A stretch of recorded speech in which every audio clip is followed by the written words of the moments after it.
Olá, está começando o ES News Entrevista aqui na tela da Rede TV Espírito Santo. Seja muito bem-vindo, que bom ter a sua audiência e também a sua companhia aqui junto com a gente. Bom, hoje no programa nós vamos falar sobre ambientes corporativos, como melhorar a qualidade, os relacionamentos e aí, talvez alavancar ainda mais a competência dos funcionários, a capacidade também dos funcionários. Nosso convidado é um psicólogo corporativo, assim a gente pode dizer, mais de 20 anos de experiência nessa carreira, é o Peter Noronha. Peter, seja muito bem-vindo, uma alegria te receber, viu? Muito feliz de estar aqui e colaborar aqui com algumas provocações e reflexões. Pois é, o prazer realmente é nosso. Peter, eu já comecei falando de mais de 20 anos aí de trajetória, mas só falou um pouco dessa trajetória, Como que começou toda essa coisa de ajudar empresas a melhorarem aí a sua capacidade também, obter mais lucros, porque querendo ou não, tudo reflete nisso, Sem dúvida. A minha relação com o mundo da psicologia e resultados sempre foi do início da carreira. Então, eu me formei em psicologia, atuei no mundo corporativo por mais de 15 anos e há 7 venho assessorando pequenas, médias e grandes empresas em acessarem o seu máximo potencial através do autoconhecimento, E, obviamente, sempre com vistas a alcançar melhores resultados. Não é um trabalho fácil e a gente vai tentar nessa conversa deixar um pouco mais claro como a gente faz isso. É desafiador, É desafiador. A gente está falando de ambientes corporativos, em que muitas vezes há uma competição entre colegas, há uma busca por espaço, e às vezes a própria vaidade mesmo acaba atrapalhando também. Então, e a gente está falando de vários cenários, de vários mais diversos tipos de empresas. É um desafio. Super desafio. Primeiro que as pessoas são diferentes, Esse é o primeiro passo. E essa já é uma dica, Para você conseguir hoje sobreviver nesse novo mercado que a gente está tendo que enfrentar, você ter a capacidade de lidar com pessoas diferentes, você ter resiliência, e uma capacidade de se adaptar a diferentes pessoas, a diferentes demandas, a diferentes cenários, faz toda a diferença para você se destacar. Isso se busca talvez com autoconhecimento, talvez você tentando entender um pouco também como você lida com o diferente, lida com outras pessoas que pensam diferente de você? Sim. Uma técnica que eu gosto de trazer, e eu uso na minha vida também, sabe? Eu reduzir o julgamento e aumentar a curiosidade, sabe? Sim. O que é isso? A pessoa está trabalhando de um jeito diferente, ou um colaborador, de uma forma que você não esperava. Em vez de chegar e julgar, ou tomar uma decisão sobre aquela pessoa, busca tentar entender como ela pensa, como ela tomou aquela decisão, como ela chegou àquela conclusão, àquele posicionamento. Então, acho que quando a gente troca, às vezes, julgamento por curiosidade, já é uma forma de você se mostrar uma pessoa mais flexível, por exemplo, e principalmente profissional. Sim. Isso se dá talvez por treinamento também? Essas empresas têm que investir mais em treinar os seus profissionais, a sua equipe? Sem dúvida. E, inclusive, é um trabalho de autoconhecimento e autodesenvolvimento contínuo. É um trabalho que depende do indivíduo, de você que está ouvindo a gente, mas também da liderança da empresa, que estimula, que cria um ambiente propício a esse contexto que faz com que as pessoas funcionem. Que eu acho que esse é o grande desafio. Como fazer com que as pessoas funcionem dentro do papel que ela ocupa numa rede. Que a empresa é uma rede, é um sistema. Claro. Então, o que eu costumo falar para as pessoas, se você não cumpre o seu papel, alguém vai fazer aquele trabalho por você. E o pior, se você não cumpre o seu papel, você vai sobrecarregar aquela empresa ou um colega. E o pior, às vezes até lesar aquela empresa que você está prestando um serviço. Sim. Eu costumo fazer essa provocação, sabe? Porque às vezes a gente se esquece que a gente tem um contrato de trabalho, que eu escolhi trabalhar naquele espaço. Claro. E você não é obrigado, Não sou obrigado. E em função disso, é o meu papel também se adaptar, óbvio, sempre contribuir com sugestões. Eu falo que assim, a gente tem a possibilidade de fazer parte do problema ou da solução. Sim. Quando eu reclamo, eu faço parte do problema. Quando eu chego e dou uma ideia, faço uma proposta, estruturo um projeto, eu começo a participar da solução. Aí você começa a se destacar. E aí você muda também a realidade, Você muda a realidade do seu entorno também, Exatamente. com resultado. Isso. Esse é o ponto. Porque assim, nenhuma empresa, nenhum negócio e nenhum profissional sobrevive sem resultado. Claro. Né? A gente trabalha hoje muito focado em colaboração. Sim. Cada um fazendo o seu melhor para que o cliente na ponta ele consiga ver o valor daquilo que você está se propondo dentro do processo de trabalho. Entendi. Eu queria voltar nesse ponto do autoconhecimento, porque eu acho que talvez seja o ponto-chave, né, de você se conhecer suas limitações, suas capacidades, seu potencial também para fazer algo, porque isso que você colocou é extremamente interessante no sentido de que é um contrato de trabalho, em que a gente até falou que não é obrigado a trabalhar.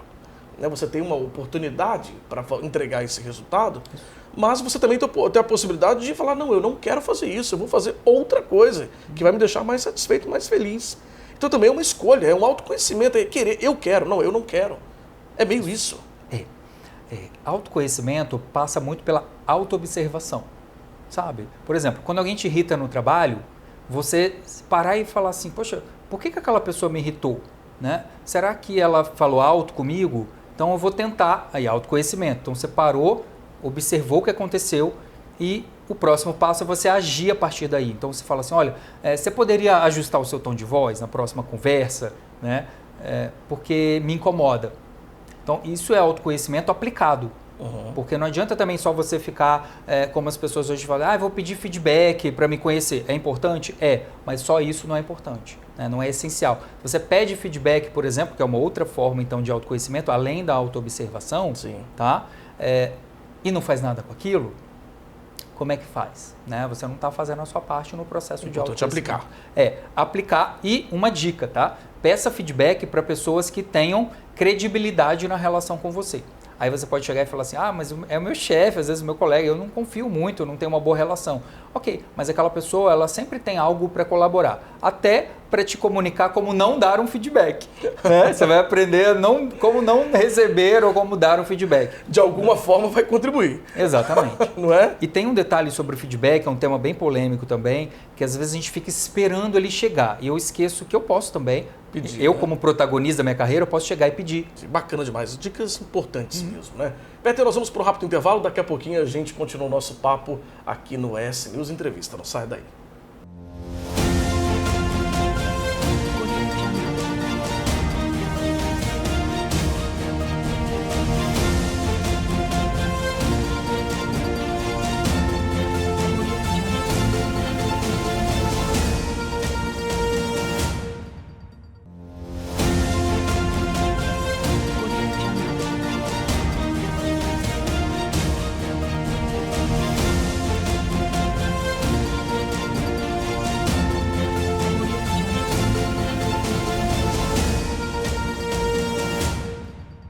Estamos de volta com o S News Entrevista, hoje falando um pouco sobre esse universo, né? Sobre esse mundo das relações corporativas. Nosso convidado é um psicólogo corporativo, né? O Peter Noronha.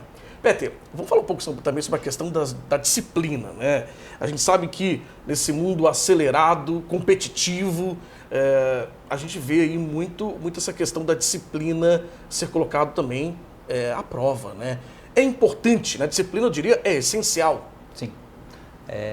Disciplina é a mãe de todas as competências, se a gente for parar para pensar.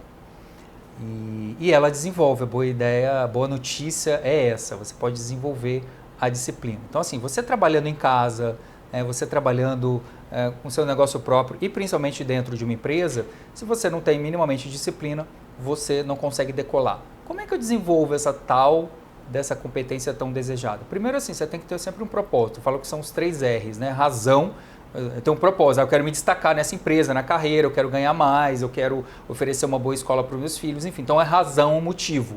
Então, isso é o primeiro passo para a gente ter uma boa disciplina. Sim. Né? Segundo, você repetir. Aquele hábito que você quer desenvolver, você faz um pouquinho todo dia. Falo assim, dá um primeiro passo, né? Que aquilo vai começando a virar. O seu cérebro vai entendendo que aquilo faz parte já de você. Sim. E o terceiro R é o reconhecimento, que é você toda vez que der um primeiro pequeno passo em direção àquilo que você deseja, o hábito que você quer implementar, você se reconhece, né? Pode ser tomando um banho mais demorado, ou saindo para comer uma coisa que você gosta, ou simplesmente né, fazendo uma afirmação positiva. Poxa, você mandou super bem, parabéns e vamos para cima.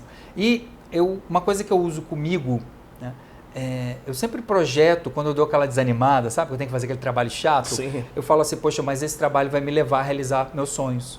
Vai me realizar, fazer realizar aquela viagem que eu desejo. Oferecer uma condição melhor para minha família, por exemplo. Então, isso acaba me despertando. Te motiva? Me motiva. Porque assim, se a gente depende só da força de vontade, a gente fica numa situação muito frágil. Porque a força de vontade, ela oscila. Né? A disciplina não. A disciplina é algo que a gente pode, por menor que ela seja, você tendo consistência, você consegue entregar, executar, né? E fazer acontecer os seus sonhos e, obviamente, as demandas que você precisa, porque, afinal, somos adultos, né? Eu acho que isso é muito importante também, porque você também acaba não dependendo do mundo externo, dos outros, para poder... Perfeito. Não é isso? Para poder tocar os seus motivar, objetivos. que essa é uma grande dor, né? É isso. Ah, meu chefe não me motiva, a empresa não me motiva. Tá, e você faz o que para se motivar? Você conhece os seus motivos? Você alimenta os seus motivos? Né? Isso é algo muito particular e nem sempre a pessoa, o profissional, faz esse exercício de entender, né? O que é importante para mim? E eu estou dando espaço para isso na minha vida? Não. Peter, outra situação. A gente sabe que uma boa liderança ela pode mudar a direção de uma empresa. Né? Ela pode mudar a direção de uma equipe, para o bem ou para o mal. Né? Pode ajudar ou piorar. O que mudou nesse tempo todo, né? Nessa nova geração, essa nova maneira de liderar? O que hoje deve ser mais valorizado para o líder? Primeiro, a gente entender que aquela ideia de que faça o que eu digo, né? Mas não faça o que eu faço, não faça o que eu faço, essa coisa do autoritarismo não funciona mais. Por quê? Costumo falar para os meus clientes, né? Hoje nós vivemos num mundo, principalmente pós-pandemia, em que a gente se deu conta de que eu não preciso estar num ambiente para trabalhar, para agregar valor. Isso é uma mudança muito radical. E aí o papel da liderança faz com que eu preciso confiar nas pessoas sem estar vendo essas pessoas. E isso é algo que muitos líderes não foram preparados. Né? Como é que eu vou confiar em alguém que eu não estou olhando?